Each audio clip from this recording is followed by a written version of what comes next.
Hi friends, இன்றைக்கி வீடியோவில் north Indian style gujiya தான் பார்க்க போகிறோம். இது ஹோலி சமயத்தில் கண்டிப்பாக எல்லா வீட்லேயும் பண்ணுவாங்க. எப்படி பண்ணுறதுன்னு பார்க்கலாம். ஃபஸ்ட்டு ஒரு பெரிய தாம்பாளமாக எடுத்துக்கோங்க. அப்போ தான் அந்த மாவை பிசைய நல்லாயிருக்கும். இது மைதா மாவில் தாங்க பண்ணணும், வேறு வழி இல்லை. கோதுமை மாவில் பண்ணால் அவ்வளோ நல்லா இருக்காது, மைதா மாவு தான் பண்ணணும். ஒரு 2 கப்பு மைதா மாவு, இல்லைன்னா உங்களுக்கு எவ்வளோ விருப்பமோ அவ்வளோ எடுத்துக்கலாம். கொஞ்சமாக உப்பு சேர்த்துக்கலாம். நிறைய நெய் விடணும், அதான் அவ்வளோ முக்கியம். பிகாஸ் ஸ்வீட்டுன்றனால இந்த மாவே அவங்க நெய்லேயே தான் பிசைவாங்க. நான் கொஞ்சம் ஹெல்த் கான்சியஸ்னால ஒரு 3 கரண்டி நெய்யும் 1 கரண்டி எண்ணெயும் விட்டுருக்கேன். கொஞ்சம் தண்ணியும் தெளித்து பண்ணியிருப்பேன். பட் அவங்க எதுவுமே கிடையாது, நெய்யை நல்லா உருக்கி அதிலே தான் அந்த மாவை பிசைவாங்க சப்பாத்தி மாவு பதத்துக்கு. இது ஒரு 10 நிமிஷமாக கையில் எப்படி நசுக்கி நல்லா இது பிசையணும். அதை ஒரு 5-10 நிமிஷமாக நான் பிசைஞ்சதுக்கப்புறம் அந்த சாஃப்ட்னஸ் கையில் எனக்கு ஃபீல் ஆகும். 10 நிமிஷத்துக்கு அப்புறமா கொஞ்சமாக தண்ணி தெளித்து எல்லாத்தையும் மொத்தமாக அப்படி பிசைஞ்சிட்டேன். உங்களுக்கு வேணால் நெய்லேயே நீங்கள் பண்ணிக்கலாம். எல்லாமே ரொம்ப டேஸ்ட் நல்லாயிருக்கும். கிறிஸ்பினஸ் ரொம்ப நாள் மெயின்டைன் ஆகும். அது இங்கே பாருங்கள் எவ்வளோ சாஃப்டாக இருக்குன்னு. ரொம்ப நேரம் ஊறணும்லாம் கிடையாது. நம்ம அந்த உள்ள ஸ்டஃபிங் ரெடி பண்ணுற நேரத்துக்கு ஊறினா போதும். உள்ள ஸ்டஃபிங்க்கு நான் நிறைய நட்ஸு எடுத்திருக்கேன். கொஞ்சமாக முந்திரி, இந்த திராட்சை சொல்லுவாங்களே அந்த திராட்சையை எடுத்திருக்கேன். அந்த நட்ஸை 1-2 மிக்சியில் போட்டு பொடிச்சுக்கிறேன். ஒரு வாண்டியில் ஃபஸ்ட்டு 1 கப்பு தேங்காய் எடுத்திருக்கேன். அது வீடியோ எடுக்கல, சாரி. 1 கப்பு தேங்காவை நெய்யிலே நல்லா ஒரு 2 நிமிஷமாக வதக்கியிருக்கேன். வதக்கினதுக்கப்புறம் 1 கப்பு ரவை போட்டுக்கலாம். அது ஒரு 2 நிமிஷம், எல்லாமே 2 நிமிஷம் வதக்கினா போதும், ரொம்ப வரணும்லாம் கிடையாது.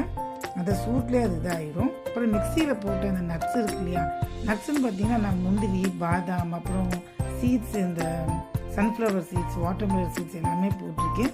இந்த முந்திரியை அப்படியே நான் போட்டுட்டேன். எதுவும் நெய்யில் வதக்கல, எதுவும் பண்ணல, அப்படியே போட்டேன்.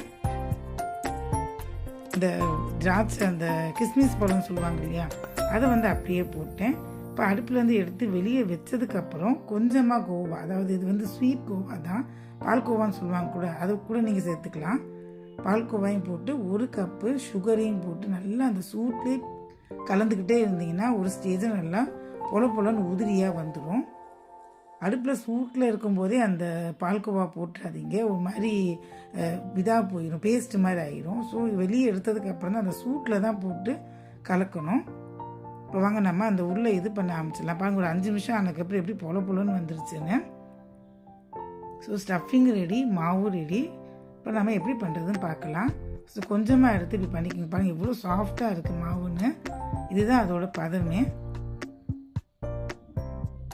போட்டு உங்கள் வீட்டில் இந்த மாதிரி அச்சு இருந்துச்சுன்னா எடுத்துக்கலாம்.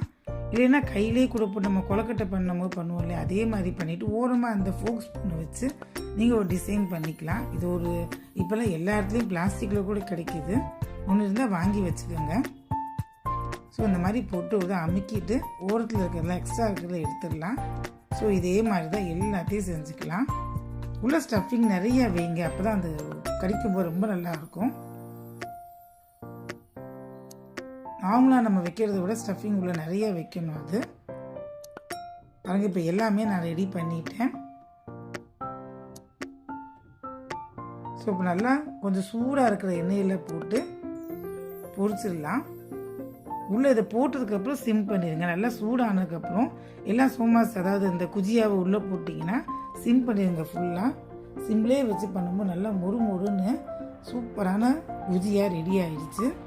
உள்ள ஸ்டஃபிங்கே பார்த்தீங்கன்னா வித்தியாசமாக இருக்கும். ரவை, அப்போ நட்ஸு, அந்த கிஸ்மிஸ் பழம் போடுவோம்ல, நம்ம போட மாட்டோம் அதெல்லாம். கிஸ்மிஸ் பழம்லாம் போட்டு ஸ்டஃபிங்கே சூப்பராக இருக்கும்.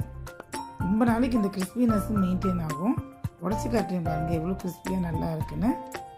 ட்ரை பண்ணி பார்த்துட்டு கமெண்ட் பாக்ஸில் கமெண்ட் பண்ணுங்கள். தேங்க்ஸ் ஃபார் வாட்சிங்.